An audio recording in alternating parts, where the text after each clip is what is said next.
Alors l'histoire de Norauto a démarré en 1970. Depuis, s'est passé beaucoup de choses que Norauto fait partie d'un groupe. Le groupe Mobivia héberge plusieurs enseignes, dont Norauto et Midas, que vous devez peut-être connaître, et d'autres enseignes, Carter Cash, Discount Automobile. Alors déjà, le fondateur, c'est Éric Derville, mon père, qui en 1970 a ouvert son premier centre auto. L'idée est simplement née en même temps que la naissance des centres commerciaux, et notamment le centre d'Anglo, au travers l'hypermarché Auchan. Combiner le service automobile avec la présence du nombre de véhicules qui étaient sur un parking d'hypermarché, ça paraissait évident. Et effectivement, les clients trouvaient un avantage à déposer leur voiture quand ils faisaient leurs courses. Ce concept s'est installé dans la plupart des centres commerciaux en France, si ce n'est la totalité des centres commerciaux, au travers de Norauto ou de nos confrères. Mais Norauto a été le premier centre auto en France. Le premier s'est ouvert à Anglo, le deuxième s'est ouvert à Noyelles-Godault, pas loin de chez nous. Quand mon père a démarré l'entreprise, il pensait qu'en France, il pourrait mettre une quinzaine de centres auto, et la plupart dans le nord de la France. Et aujourd'hui, avec nos confrères, il y a une offre de 1000 centres auto. Donc la vision qu'on peut avoir en 1970 n'est pas celle qui est délivrée 40 ans après, et c'est juste normal. Donc ça a démarré à Anglo. Aujourd'hui, par exemple, sur le Nord-Pas-de-Calais, on a 31 centres. Alors Norauto, entre Norauto d'hier et aujourd'hui, l'évolution est très sensible, et c'est juste normal. Et tant mieux, sinon on ne serait plus là.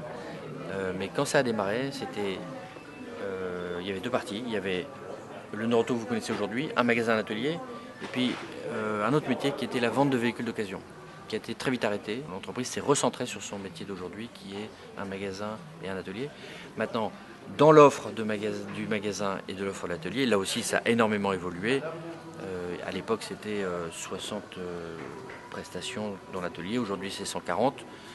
À l'époque, on avait 4000 références en magasin, aujourd'hui c'est 8000. Donc voilà, ça a évolué beaucoup.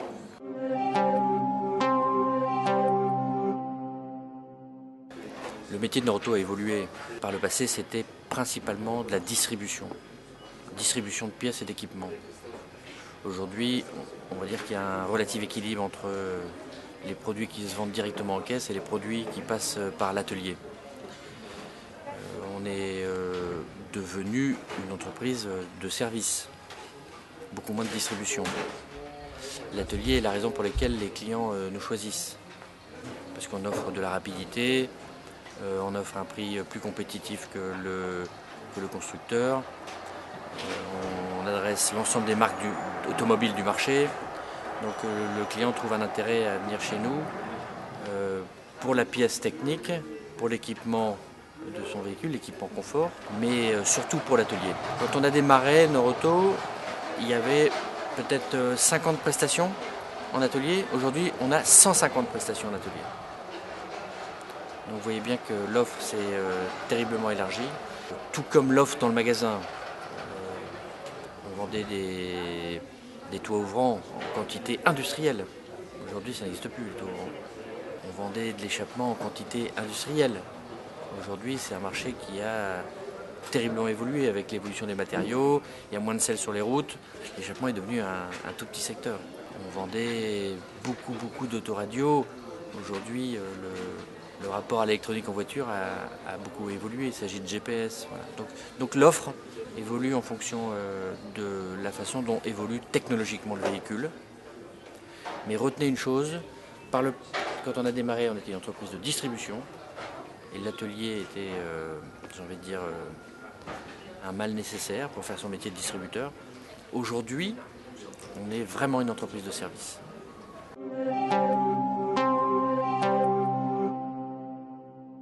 Le produit phare, celui qui représente la plus grosse part de chiffre d'affaires, qui est vraiment un produit assez banal quand on le regarde de loin, mais extraordinairement complexe quand on le regarde de près, c'est le pneumatique. Donc le pneumatique fait toujours partie des produits essentiels dans notre marché. Après, tout ce qui tourne autour de la sécurité du véhicule, qui est une posture très importante pour la marque Norauto, la sécurité, le frein, les amortisseurs, c'est une famille de produits avec le pneumatique qui finalement autour du train roulant pèse très très lourd en chiffre d'affaires. Effectivement, un des critères pour lesquels le client choisit la marque Norauto, c'est la capacité à faire une prestation dans des délais convenus entre le vendeur et le client. Ça c'est un premier contrat. Le deuxième contrat, c'est de le faire en un temps rapide. Alors, pour le pneu, on s'est engagé cet été et encore maintenant à faire cette prestation en moins d'1 heure.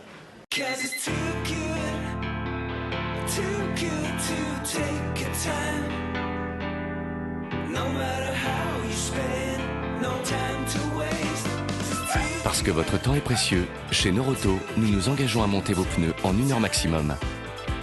Sinon, Norauto vous rembourse le montage. Parce que chez Norauto, nous savons que vous avez mieux à faire que de passer votre temps à attendre des pneus. Norauto. Ce qui demande beaucoup d'efforts et de savoir-faire sur le plan organisationnel pour que le client puisse vraiment avoir le contrat rempli. Notre volonté, c'est pour chacun de nos clients de pouvoir faire une prestation de pneumatique en moins d'1 heure, ce qu'on arrive à faire dans 80% des cas.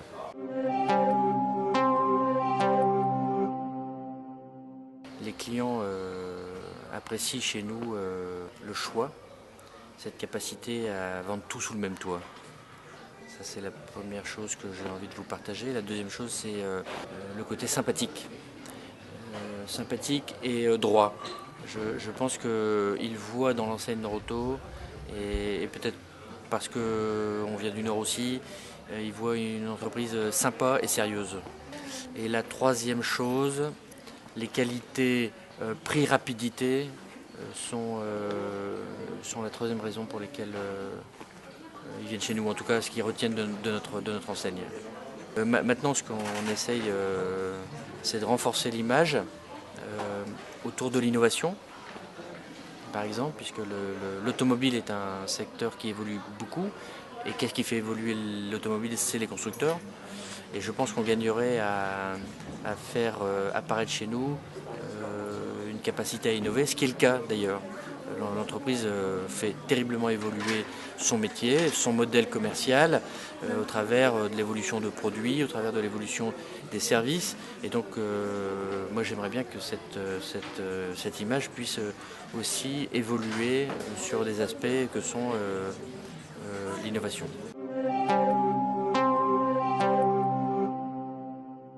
Le métier de Norauto est un métier durable.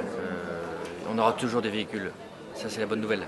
Maintenant on a le devoir de le faire évoluer. Quand on voit le nombre d'heures qu'on passe dans son véhicule dans les bouchons, ou le nombre de fois où on prend le véhicule sans bonne raison, aussi ça arrive. On a tous été éduqués à ça.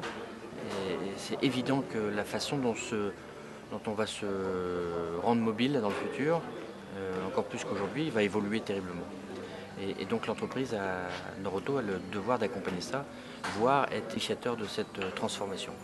Alors évidemment, le véhicule électrique, peut-être que demain il y aura le véhicule à hydrogène, et le véhicule électrique aujourd'hui fait partie de ces possibles évolutions pour que la nuisance sonore, la nuisance sur le plan de la consommation carbone évolue de façon notoire pour le bien de notre civilisation. Donc l'entreprise s'est engagée à offrir des services autour de ça.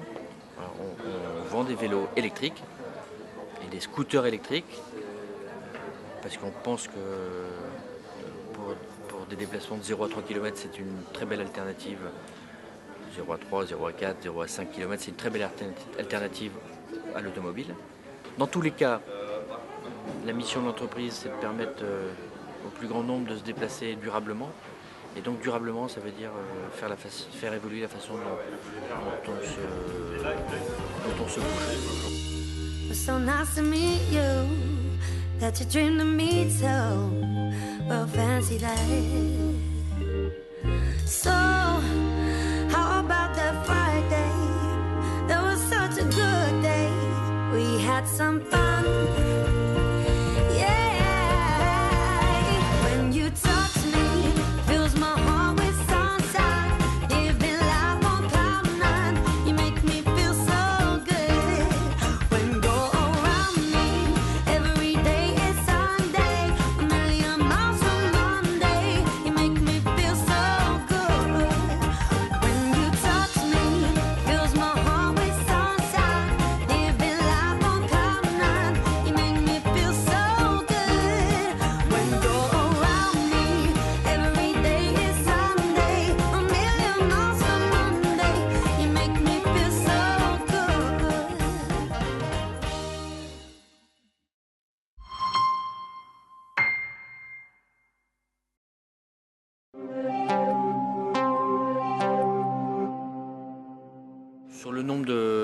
sens trop tôt, je